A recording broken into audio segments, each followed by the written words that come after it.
sama fault tolerance systems. Nah itu ada di yang konsentrasi arsitektur. Nah kemudian untuk yang embedded system ini dispesifikkan lagi menjadi beberapa bagian. Yang pertama adalah robotics, di mana teman-teman akan mencoba untuk mempelajari bagaimana sih penerapan embedded system di dunia robotika atau mekatronika. Mulai di situ dasar dari robotikanya, kemudian pemrogramannya, dan di konsentrasi robotik sendiri itu sudah diberikan juga spesial topik terkait dengan mobile robotics atau mobile robotics itu autonomous robot atau robot yang bisa berjalan sendiri tanpa harus dilakukan remote dan seterusnya. Nah itu di topik atau konsentrasi robotics. Nah kemudian di computer network ini terbagi menjadi dua sub. Yang pertama adalah bagaimana teman-teman nanti memanajemen sumber daya network, atau istilahnya kalau yang bahasa kerennya sekarang adalah cloud ya. Dunia cloud itu sebetulnya seperti apa arsitekturnya, bagaimana membangunnya dan seterusnya, itu ada di konsentrasi jaringan komputer. Plus di jaringan komputer juga ada pemanfaatan embedded system terkait dengan bagaimana mereka nanti berkoordinasi membentuk sebuah jaringan dan melakukan pengolahan informasi yang istilah kerennya saat ini ya di ranah IoT atau Internet of Things, di mana dalamnya ada mata kuliah sistem komputasi terdistribusi, kemudian ada mata kuliah OSN. Ini adalah untuk mendukung konsentrasi. Kemudian yang terakhir adalah konsentrasi sistem cerdas, adalah mengarahkan bagaimana teman-teman mengimplementasikan embedded system di dunia sistem cerdas.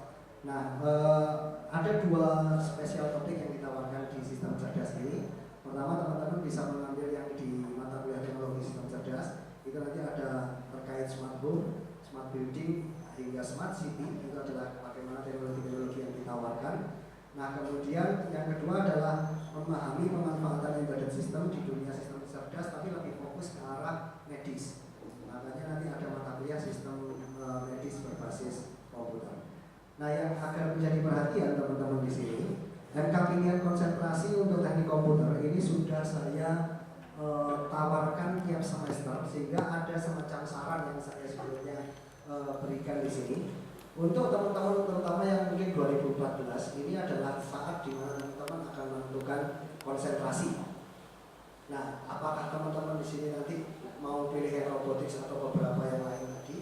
Dan sebetulnya saya merancang untuk mata kuliah yang baru atau kurikulum yang baru ini, mata kuliah pilihannya semakin sedikit ya, 18 SKS. Nah, di sini silakan dimanfaatkan untuk melakukan pemilihan kira-kira pilihan apa yang sesuai dengan bidang saya. Cara yang paling mudah adalah di semester 4 untuk menentukan sebuah topik skripsi nanti itu harus minimal mengambil 3 mata kuliah pilihan yang ada di setiap konsentrasi. Jadi misalkan di sini untuk yang robotik saya sediakan 3 mata kuliah pilihan. Berarti kalau teman-teman ingin mengambil konsentrasi atau topik skripsi robotik, maka wajib mengambil seluruh mata kuliah dengan topik robotik. Kemudian misalkan di sini teman-teman mau mengambil konsentrasi jaringan, nah jaringannya ini silahkan dicoba untuk dibayangkan. Saya jaringannya mau kemana? Kalau memang saya nanti menginginkan untuk mendalami arsitektur cloud dan seterusnya, maka saya akan mengambil misalkan administrasi sistem server, arsitektur jaringan terkini, dan sistem komutasi terdistribusi. Oh, saya ini larinya adalah jaringan tapi yang IoT, misalkan yang Internet of Things. Maka apa yang akan saya ambil? Maka yang saya ambil adalah mata kuliah jaringan dari kabel, WSN, misalkan wireless sensor network, dan sistem komutasi terdistribusi. Nah, ini adalah bagaimana sebetulnya teman-teman di sini melakukan pemilihan topik skripsi terkait dengan mata kuliah ini yang ditentukan saat ini. Apalagi untuk angkatan 2014, ini adalah saat yang pas ya untuk memilih kira-kira konsentrasi apa yang nanti akan saya lakukan. Nah, kalau teman-teman juga nanti ingin mengambil sistem cerdas, maka sistem cerdas di sini juga terdiri dari 3 mata kuliah, yaitu sistem medis berbasis komputer, komputasi citra dan suara digital, dan teknologi sistem cerdas. Bagaimana dengan otomasinya? Otomasinya ini sudah diberikan di semester sebelumnya menurut versi kurikulum ini. Makanya untuk angkatan 2014 saat ini itu sudah saya sediakan mata kuliah sistem kendali. Nah, apabila teman-teman nanti lebih saya sarankan mata kuliah itu diambil supaya biar bisa mengetahui bagaimana proses sistem kendali. Misalkan nanti ada yang mengambil topik terkait dengan skripsi sistem cerdas. Kemudian untuk yang arsitektur di sini kita menggunakan ada 3 mata kuliah: pemrosesan paralel, kemudian fault tolerance computer system, dan high performance computer systems. Nah, untuk yang pemrosesan paralel ini sebenarnya sudah saya sediakan 1 kelas, tapi masih sepi peminat ya. Terakhir tadi jam 11 saya cek cuma 4 orang. Katanya mata kuliahnya horor gitu. Padahal ya. Nanti di pemrosesan paralel ini sudah kita siapkan juga. Kalau kemarin pakai kalau yang sekarang adalah komputasi paralel juga berbasis GPU atau graphical processing unit ya, menggunakan VGA. Nah, kemudian di mata kuliah kemudian yang terakhir ini adalah mata kuliah pilihan non konsentrasi. Ingat, jatah teman-teman untuk mengambil mata kuliah pilihan tadi berapa SKS? 18. Berarti teman-teman harus mengambil mata kuliah konsentrasi itu berapa SKS? 9 SKS ya. Jadi teman-teman di sini masih memiliki jatah 9 SKS untuk, maksudnya 9 SKS tadi kan sudah diambil untuk konsentrasi.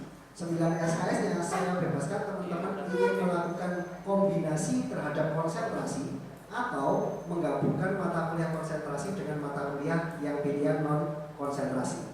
Di mana yang non konsentrasi ini kita sediakan ada manajemen industri dan teknologi informasi, kemudian analisis sistem komputer dan jaringan, perangkat bergerak, data flow programming.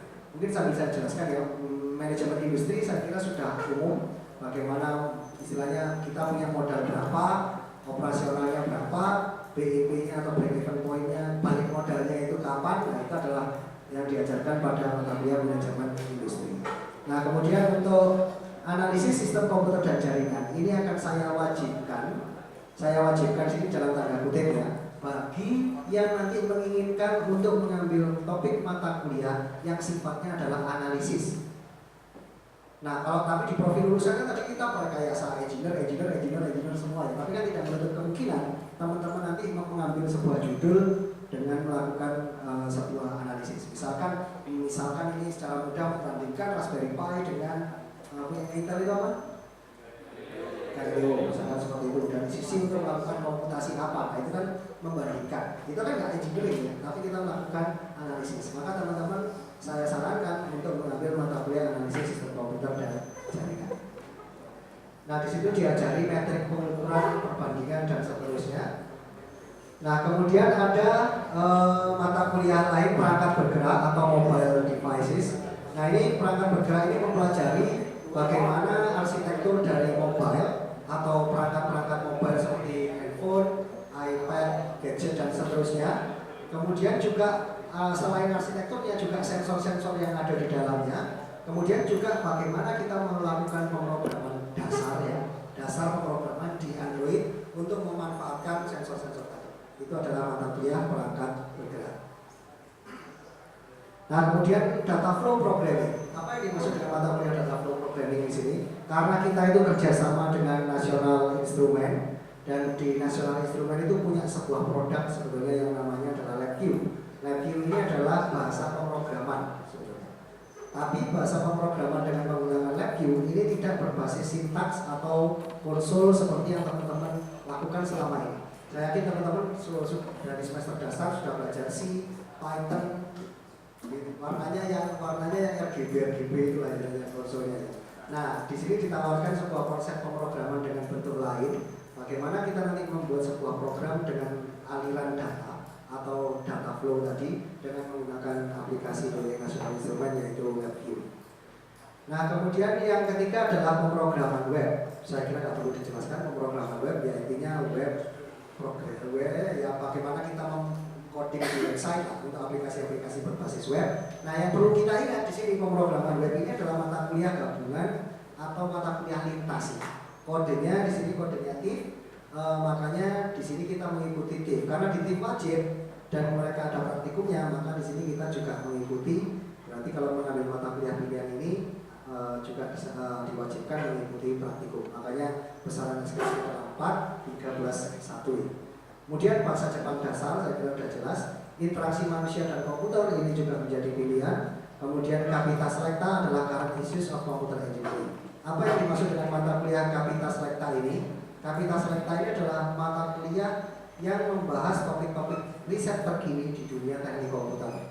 Jadi yang konsep pengajarannya nanti tidak hanya satu dosen, tetapi lebih dari satu dosen. Misalkan saya fokus risetnya ada di IoT, pervasive system, misalkan sama cloud, misalkan seperti itu. Maka pada saat saya yang mengajar, saya akan membahas itu. Kemudian misalkan nanti pada topik pada minggu berikutnya yang mengajar adalah Pak Barlian misalkan mengemukakan riset-riset beliau yang terkait dengan FPGA misalkan.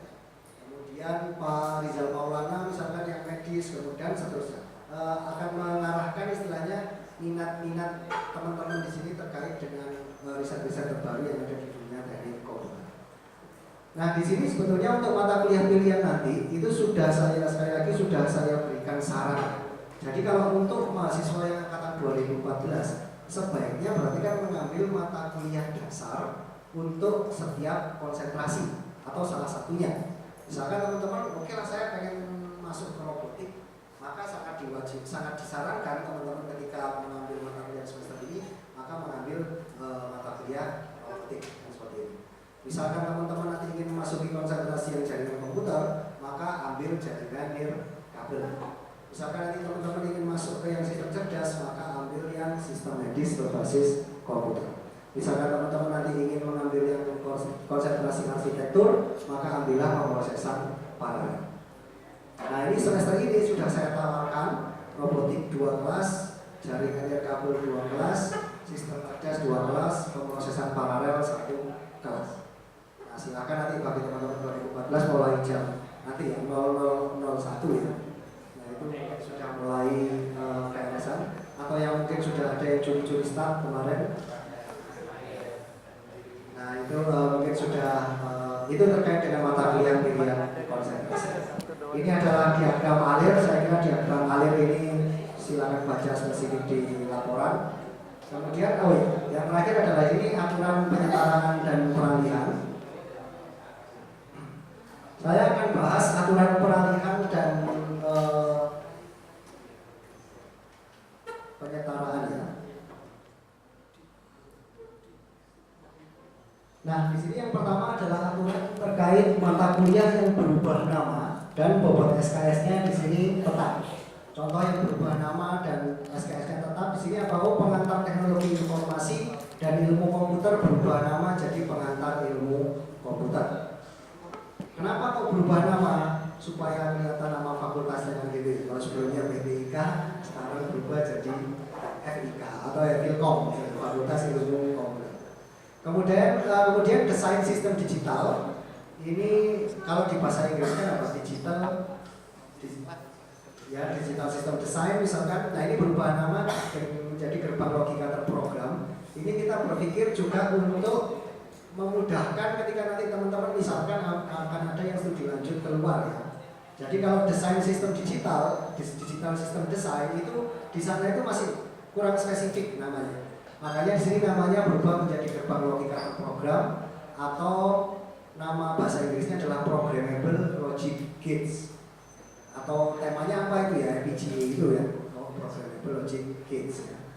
Nah, kemudian di sini mikroprosesor berubah nama menjadi microcontroller systems. Kenapa? Karena mikroprosesor di sini kalau belajar mikroprosesornya sendiri sebetulnya yang teman-teman pelajari di mikroprosesor kemarin itu adalah microcontroller. Makanya namanya di sini ya sudah namanya sekalian aja diubah menjadi microcontroller systems. Kemudian keamanan jaringan berubah nama menjadi keamanan komputer. Kenapa kok berubah nama di sini? Karena juga ada perubahan materi. Perubahan materi yang ada di keamanan jaringan yang sebelumnya hanya fokus ke jaringan, ditambahkan juga materi-materi dasar terkait security, yaitu materi paling dasar di security itu kira-kira apa? Enkripsi dan kriptografi. Berarti di semester sebelum UTS itu kita membahas enkripsi dan kriptografi, setelahnya baru membahas keamanan jaringan. Makanya di sini namanya sudah tidak lagi dari computer network, tetapi tidak network security tetapi computer security. Jadi teman-teman diharapkan mendapatkan filosofi bagaimana mengamankan data.